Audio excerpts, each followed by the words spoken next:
दोस्तों मानो कि कल एलोन मस्क या नासा इनमें से कोई भी मार्स पर कॉलोनाइजेशन शुरू कर देता है और वहां पर सब प्लॉट बिक रहे हैं और कल्पना हो कि घोड़ों को चलो और थोड़ा आगे दौड़ाओ और मान लो कि आपने भी मार्स पर प्लॉट खरीद लिया है, तो क्या लगता है आपको वो घर बिल्कुल वैसा ही होगा जैसा हम पृथ्वी पर बनाते हैं?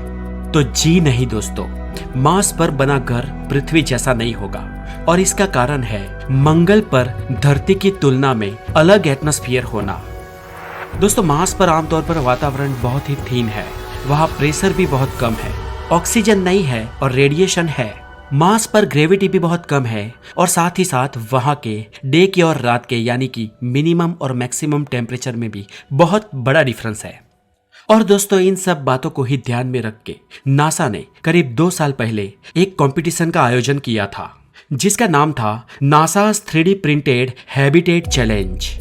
और इस कंपटीशन के अंतर्गत नासा ने बड़ी बड़ी कंपनियों को आमंत्रित किया था और इन कंपनियों को इस प्रतियोगिता में घर का एक ऐसा डिजाइन बनाना था जो मंगल पर इन सारी परिस्थितियों के बावजूद भी रहने के लिए योग्य हो।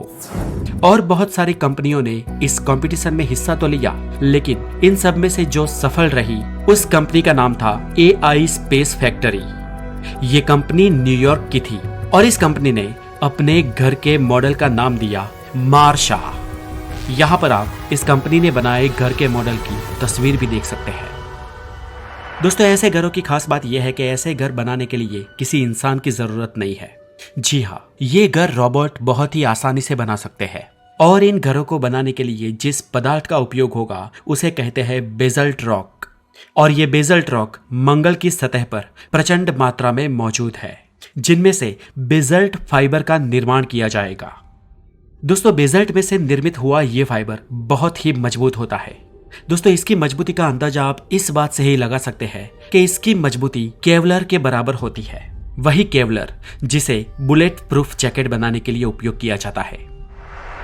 जब हम किसी साइंस फिक्शन फिल्म में मंगल पर घरों का निर्माण देखते हैं तो वो राउंड शेप में और ऊपर से गुंबज जैसे दिखाई देते हैं, लेकिन friends AI space factory company ने मंगल पर घर बनाने की डिजाइन अंडाकार पसंद की है और जिसके कई सारे कारण भी है। दोस्तों इसका सबसे बड़ा कारण तो यह है कि ऐसी डिजाइन बनाने के लिए पदार्थ का सबसे कम मटेरियल उपयोग होता है।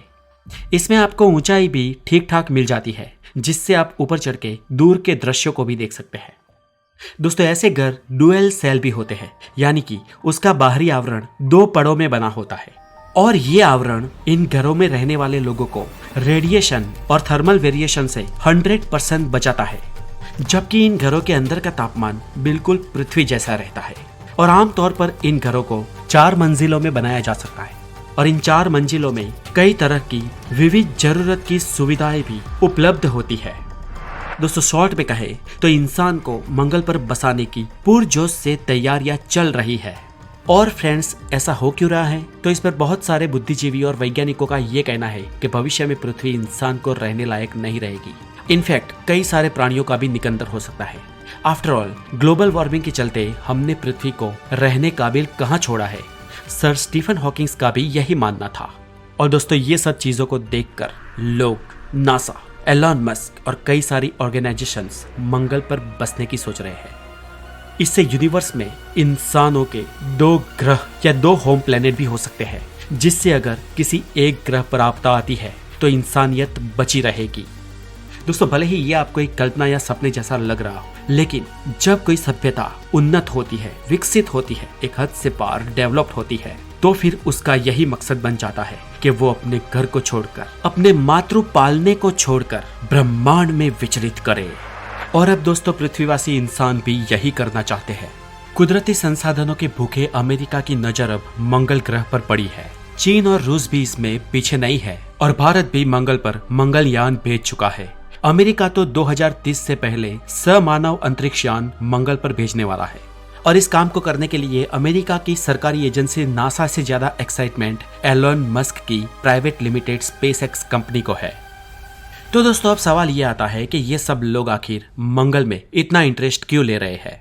तो दोस्तों इन लोगों की मंगल में दिलचस्पी लेने के लिए कुछ खास कारण जवाबदार है, जैसे कि वहां पर लोहा, निकल और सिलिकॉन की कोई कमी नहीं है और नासा की अगर माने तो उन्हें मंगल पर पानी होने के पुख्ता सबूत भी मिल चुके हैं। माना तो ये भी जाता है कि करोड़ों वर्षों से वीरान पड़ी मंगल ग्रह की सतह के भीतर कई सारे महत्वपूर्ण तरल और ठोस पदार्थ मौजूद है, जो भविष्य में मानव जात के लिए ऊर्जा स्रोत के रूप में वरदान साबित हो सकते हैं। और कुछ लोगों को ये भी लगता है कि हमारी पृथ्वी अब आधुनिक ऊर्जा स्रोतों का साधन नहीं रही, और इन सब बातों की वजह से आज मंगल हम पृथ्वीवासियों की पहली पसंद बन चुका है।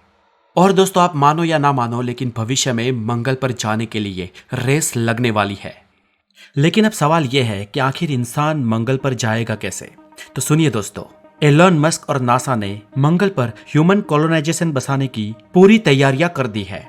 और अगर सब कुछ ठीक ठाक रहा तो आने वाले 40 सालों में करीब 10 लाख लोगों को मंगल पर बसा दिया जाएगा। लेकिन क्या यह सब इतना आसान है? तो जवाब है जी नहीं, पर यह नामुमकिन भी नहीं है। दोस्तों, हमारी पृथ्वी से मंगल की दूरी 54.6 मिलियन किलोमीटर है, और आज के समय में हमें मंगल तक जाने के लिए एक ऑर्डिनरी स्पेसक्राफ्ट में 6 महीने तक का समय लग जाएगा। और फिलहाल हमारे पास रीयूजेबल स्पेसक्राफ्ट नहीं है, इसलिए एक इंसान को मंगल तक भेजने का खर्च करीब $10 बिलियन तक हो जाता है। लेकिन नासा के आने वाले नए अंतरिक्षयान और जो स्पेसक्राफ्ट स्पेसएक्स कंपनी यूज करने वाली है, वो अंतरिक्षयान रीयूजेबल भी होगी और उनका ईंधन मीथेन होगा, जिस वजह से भविष्य में मंगल तक जाने का सफर $1 से $1.5 लाख तक हो सकता है। तो फिर अब आखिर में सवाल एक ही बचता है कि मंगल ग्रह के खतरनाक एटमॉस्फेयर के बीच इंसान रहेगा कैसे? तो हाथ लगे सबूतों से नासा ये दावा करता है कि कुछ मिलियन साल पहले मंगल पर जीने लायक एटमॉस्फेयर था, और शायद तब जीवन भी रहा होगा, और भविष्य में भी ऐसा वातावरण बनाया जा सकता है। एलोन मस्क का कहना है कि वहां पर कृत्रिम एटमॉस्फेयर वाले छोटे कस्बे बनाए जाएंगे। ये थोड़ा अलग जरूर है, लेकिन इसमें रहने की आदत डाली जा सकती है। ये सब शुरुआत में होगा। उनका ये भी कहना है कि इसके बाद वहां पर क्लोरोफ्लोरोकार्बन यानी कि CFC छोड़ा जाएगा। ये CFC ग्रीन हाउस के लिए सबसे अहम गैस है, और CFC-12 एक ऐसा गैस है जिसमें गर्मी को सोखने की ताकत CO2 से 17,400 गुना ज्यादा है। नासा का कहना है कि मंगल के एटमॉस्फेयर में इस गैस को छोड़ दिया जाएगा, और ऐसा करने से वेरियस सब सिस्टम्स एक दूसरे को शोषित करने लगेगी, और मंगल के वातावरण में चेंज लाने का आरंभ शुरू करने के लिए इतना पर्याप्त है। अब दोस्तों, वैज्ञानिकों का इस ग्रह पर खाने पीने के लिए इंतजाम करने के लिए आइडिया जो है वो है टेरा फार्मिंग का। टेरा फार्मिंग के जरिए इस बंजर ग्रह को उपजाऊ किया जा सकता है।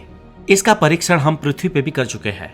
दोस्तों, टेरा फार्मिंग पर अगर आपको अधिक जानकारी चाहिए तो आप 2015 में रिलीज हुई एक फिल्म द मार्शियन देख सकते हैं। और आखिर में दोस्तों, एलोन मस्क का कहना है कि मंगल ग्रह पर जाना इतना आसान भी नहीं होगा।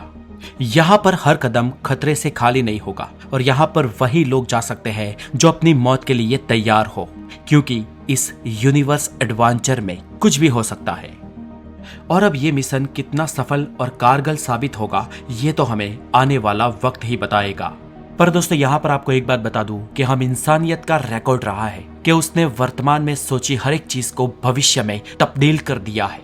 और फिलहाल वर्तमान में हमें स्पेसएक्स ने और नासा ने मंगल पर बसने का एक सुनहरा सपना दिखाया है। तो फ्रेंड्स, क्या लगता है आपको, क्या यह सपना हकीकत बन पाएगा? हमें कमेंट्स जरूर करें। और फ्रेंड्स, इस वीडियो को लाइक करें और हो सके इतने शेयर करें। और अगर आप हमारे चैनल द नॉलेज पर नए हैं तो हेल्दी और साइंटिफिक नॉलेज के लिए द नॉलेज को जरूर सब्सक्राइब करें। और दोस्तों, मैंने अब आपसे रूबरू होकर द गोसाई चैनल पर फिर से वीडियो बनाना शुरू कर दिया है, तो हमारे दूसरे चैनल द गोसाई को डिस्क्रिप्शन में दी गई लिंक पे जाके जरूर सब्सक्राइब करें। And stay tuned with the knowledge. Have a wonderful day. Take care.